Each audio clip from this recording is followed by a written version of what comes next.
కేంద్రంలో కూడా మనం కార్యక్రమాలు చేసాం. అయినా కూడా ప్రభుత్వం స్పందిస్తుందేమో అని చెప్పి ఒక ఆశతో ఉన్నాం.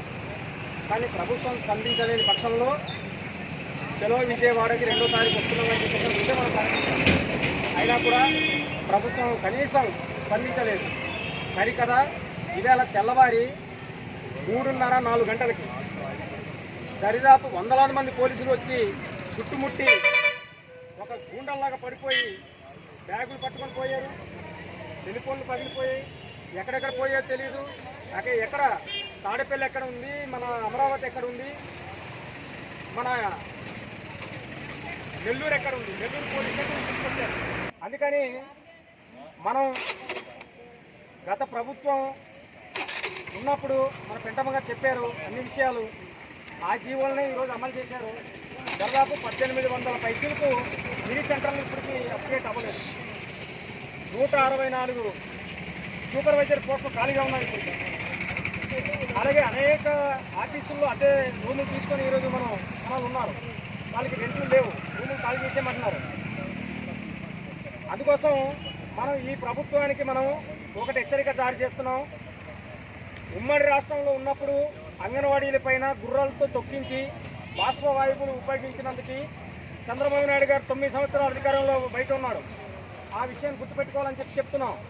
ఈవేళ వైఎస్ఆర్ కాంగ్రెస్ పార్టీ 42 రోజులు పోరాటం ఫలితంగా పక్కనుంది. అంటే ఒకసారి ప్రభుత్వం నుండి బయటికి పోతే అధికారంలో రావడానికి తలక్రిందులు తపస్సు చేసినా కూడా రావడానికి ప్రజలు అవకాశం ఇవ్వరు.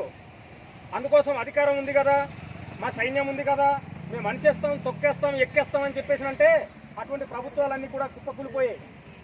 మనం ఏమేమి చెప్పింది కొత్త ఏం కాదు. అంగన్వాడీ ఒళ్ళు మండితేనే విజయవాడ దగ్గరికి వెళ్ళారు తప్ప ఒళ్ళు మండకుండా వెళ్ళలేదు. 2 సంవత్సరాలు ఎదురు చూశారు. 2 సంవత్సరాలు రాయబారాలు పంపించాం, మన ఎమ్మెల్సీల చేత అడిగించాం, అనేక రూపాల్లో వినతి పత్రాలు ఇచ్చాం, ధర్నాలు చేశాం. గత్యంతరం లేని పరిస్థితుల్లోనే ఈరోజు మనం రాజధానికి వెళ్ళాం. ఈరోజు మీకు మరొక కోపం రావాలి. సంక్షేమ పథకాలు అసలు అమలు చేయట్లేదు. అంగన్వాడీ అని చెప్పేసి నన్ను కొట్టండి, ప్రభుత్వ ఉద్యోగం చెప్పి చూపిస్తుంది, దేనికి వర్తించడం లేదు. అమ్మఒడి రావడం లేదు, విద్యా దీవెన రావడం లేదు, వసతి దీవెన రావడం లేదు, ఆ కుటుంబంలో ఎవరైనా ఉంటే పెన్షన్ రావడం లేదు. మరి ఇదంతా మనకి దుర్మార్గం కాదా? ఇస్తున్నటువంటి 11,500తో మనం బతకాలా? 11,500తో ఈరోజు బతుకమని చెప్పండి. సగటు ఉద్యోగం ఎలా బతుకుతారో చూద్దాం. ఏ సంక్షేమ పథకాలు అమలు జరగడం లేదు. అందుకోసం మనం సంక్షేమ పథకాలను అమలు చేయమని చెప్పేసి ఈరోజు మనం కోరుతున్నాం. లేదని చెప్పేసినంటే పెరుగుతున్నటువంటి ధరలకు అనుగుణంగా మన జీతభత్యాలు పెంచాలని చెప్పి మనం కోరుతున్నాం. ఇప్పుడు ఉన్నటువంటి జీతభత్యాలు కనీసం 26,000 రూపాయలకి ఒక పైసా తక్కువ ఇచ్చినా కూడా అది కనీస వేతనం కాదు అని చెప్పి ఈరోజు చెప్తుంది. 26,000కి ₹1 తక్కువ ఇచ్చినా అది కనీస వేతనం కాదు. కానీ ఇవాళ లేబర్ కోడ్లో ఏం ప్రకటించారు? ₹178 రోజువారీ వేతనం. ఎంత? 178. నరేంద్ర మోడీ తెచ్చినటువంటి లేబర్ కోడ్లో ₹178 రోజు కూలీ కార్మికుడికి. 178 ఇంటూ 30 కొట్టండి, 5,400 నుంచి మీకు రాదు. మరి ఇప్పుడు ఇస్తున్న 11,500లో అంగన్వాడీ వాళ్ళు తగ్గించుకోవాలి డబ్బులు. కేంద్ర గవర్నమెంట్ ఇచ్చినటువంటి రూల్ ప్రకారం అయితే. అందుకోసమే మనం పెద్ద ఎత్తున మనం సమాధి చేయడం జరిగింది. అందుకోసం గత్యంతరం లేని పరిస్థితులు కొన్ని రాష్ట్రాలు మన రాష్ట్రానికన్నా కొన్ని రాష్ట్రాలు ఎక్కిస్తున్నాయి అంగన్వాడీలు. ఈరోజు ఏ పథకాలు మీరు లేకుండా పథకాలు ముందుకెళ్ళిపోతున్నాయి? ఏ పథకాలు చేయగలుగుతున్నారు? ఇవాళ మనం పెట్టినటువంటి డిమాండ్లో పౌష్టికాహారం మీరు అందించండి అని చెప్పేసి అంటే అది మన డిమాండా? ఈరోజు ప్రభుత్వమే ఈరోజు చాలా ముందుగా వ్యవహరించి అర్ధరాత్రి పూట 4:30 సమయంలో వెళ్ళి మా వాళ్ళందరినీ అరెస్ట్ చేయడం జరిగింది. ఆ అరెస్ట్లో భాగంగా మా వాళ్ళు ఎంతో ఇబ్బందులు పడుతున్నారు అక్కడ. ఎందుకంటే ఇప్పుడు మేము చర్చలకు తీసుకొని సమస్యలను పరిష్కారం చేస్తామని చెప్పి కొన్ని మినిస్టర్ మొన్న ఇచ్చిన మినిస్టర్లో అన్ని అబద్ధాలే చెప్తున్నారు. గత ప్రభుత్వంలోనే ఆ జీవోలను విడుదల చేశారు. ఇప్పటికీ కూడా ఆ జీవోలు అయితే మాకు అమలు కాలేదు. కొన్ని చిన్న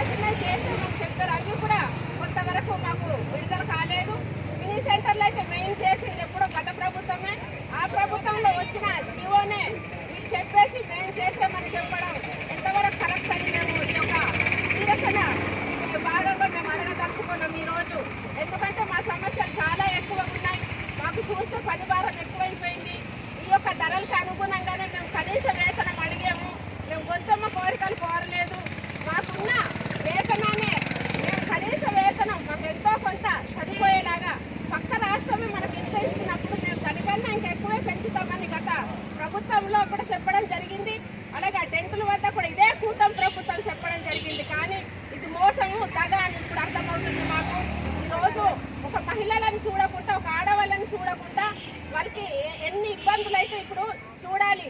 ఆ ధర్నా చౌకులో అర్ధరాత్రి వెళ్ళి అప్పటికప్పుడే టెంటులు లేపేసి అన్ని బంధించడం, ఆ స్టేషన్లో తీసుకొని వెళ్ళిపోవడం, ఇది ఎంతవరకు సమంజసం, ఇది ఎంతవరకు కరెక్ట్ అని మేము ఈ నిరసన కార్యక్రమం భాగంగా మేము అడగదలుచుకున్నాం ఈ ప్రభుత్వాన్ని.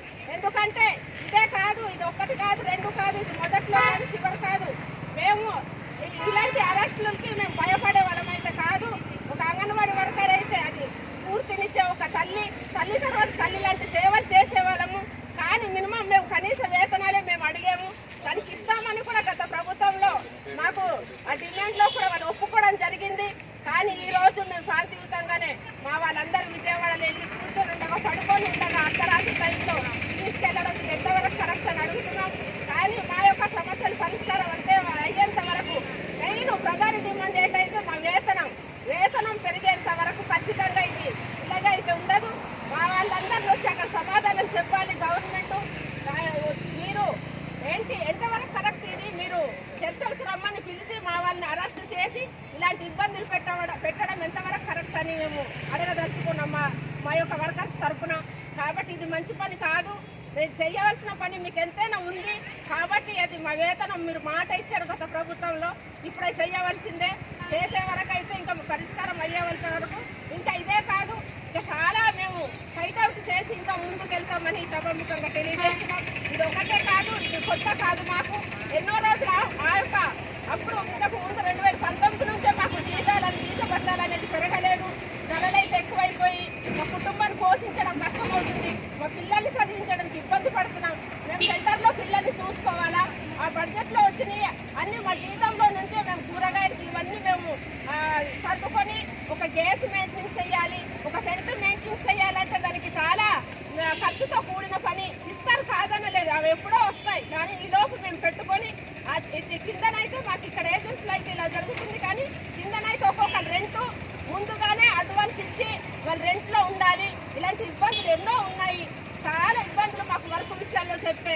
కానీ కాకపోతే మేము పెద్ద కోరికలు కోరలేదు. మా వేతనం పెంచుకొని అడిగినందుకు ఇప్పుడు అరెస్ట్ చేసి మా వాళ్ళని బంధించడం ఎంతవరకు కరెక్ట్, వెంటనే వాళ్ళని విడుదల చేయాలి. ప్రభుత్వమే ఈరోజు చాలా ముండిగా వ్యవహరించి అర్ధరాత్రి పూట 4:30 సమయంలో వెళ్ళి మా వాళ్ళందరినీ అరెస్ట్ చేయడం జరిగింది. ఆ అరెస్ట్లో భాగంగా మా వాళ్ళు ఎంతో ఇబ్బందులు పడుతున్నారు అక్కడ.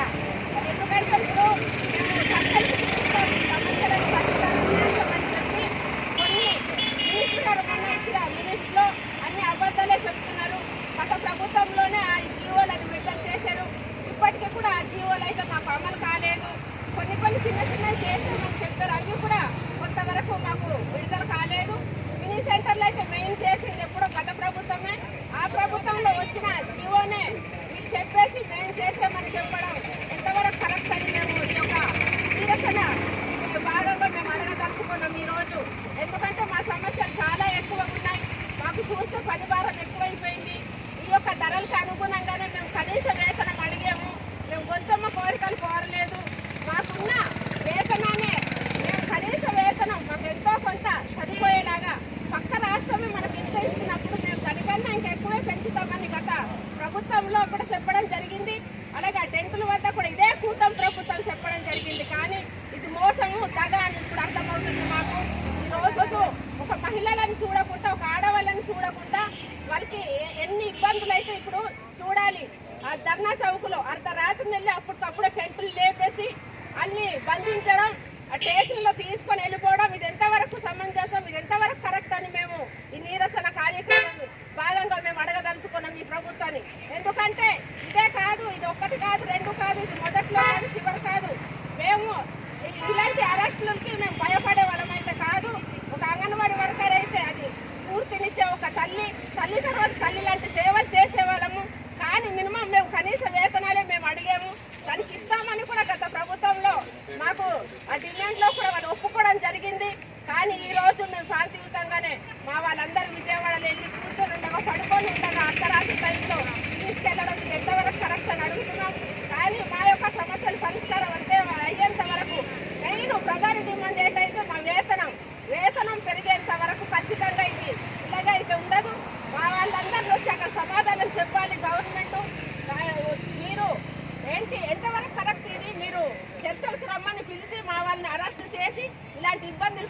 పెట్టడం ఎంతవరకు కరెక్ట్ అని మేము అడగదలుచుకున్నాం మా యొక్క వర్కర్స్ తరఫున. కాబట్టి ఇది మంచి పని కాదు. నేను చేయవలసిన పని మీకు ఎంతైనా ఉంది కాబట్టి అది మా వేతనం మీరు మాట ఇచ్చారు గత ప్రభుత్వంలో, ఇప్పుడే చేయవలసిందే. చేసే వరకు అయితే ఇంకా పరిష్కారం అయ్యేంత వరకు ఇంకా ఇదే కాదు, ఇంకా చాలా మేము ఫైట్ అవుట్ చేసి ఇంకా ముందుకు వెళ్తామని సభాముఖంగా తెలియజేస్తున్నాం. ఇది ఒకటే కాదు, ఇది కొత్త కాదు. మాకు ఎన్నో రోజులు ఆ యొక్క అప్పుడు ఇంతకు ముందు 2019 నుంచే మాకు జీత బత్తాలు అనేది పెరగలేదు. ధరలైతే ఎక్కువైపోయి మా కుటుంబాన్ని పోషించడం కష్టమవుతుంది. మా పిల్లల్ని చదివించడానికి ఇబ్బంది పడుతున్నాం. మేము సెంటర్లో పిల్లల్ని చూసుకోవాలా, ఆ బడ్జెట్లో వచ్చినాయి అన్ని మా జీతంలో నుంచే మేము కూరగాయలకి ఇవన్నీ మేము సర్దుకొని ఒక గ్యాస్ మెయింటెనెన్స్ చేయాలి, ఒక సెంటర్ మెయింటెనెన్స్ చేయాలంటే దానికి చాలా ఖర్చుతో కూడిన పని. ఇస్తారు కాదనలేదు, అవి ఎప్పుడో వస్తాయి. కానీ ఈ లోపు మేము పెట్టుకొని కిందనైతే మాకు ఇక్కడ ఏజెన్సీలో అయితే ఇలా జరుగుతుంది. కానీ కిందనైతే ఒక్కొక్కరు రెంటు ముందుగానే అడ్వాన్స్ ఇచ్చి వాళ్ళు రెంట్లో ఉండాలి. ఇలాంటి ఇబ్బందులు ఎన్నో ఉన్నాయి, చాలా ఇబ్బందులు మాకు వర్క్ విషయాల్లో చెప్తే. కానీ కాకపోతే మేము పెద్ద పెద్ద కోరికలు కోరలేదు. మా వేతనం పెంచుకొని అడిగినందుకు ఇప్పుడు అరెస్ట్ చేసి మా వాళ్ళని బంధించడం ఎంతవరకు కరెక్ట్? వెంటనే వాళ్ళని విడుదల చేయాలి.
చేసిన సందర్భంగా నేను చెప్పదలుచుకున్నాను.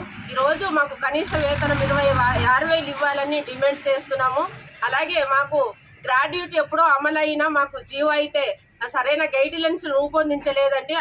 ఆ గ్రాడ్యుయేట్ చేస్తే మాకు అన్ని విధాలుగా అన్ని వచ్చే బెనిఫిట్స్ మాకు వస్తాయి. ఎందుకంటే ఎంతమందో సర్వీస్లో ఉండి చనిపోతున్నారు. ఎటువంటి మాకు ఒక ఇన్సూరెన్స్ లేదు, ఎటువంటి మాకు భరోసా లేదు.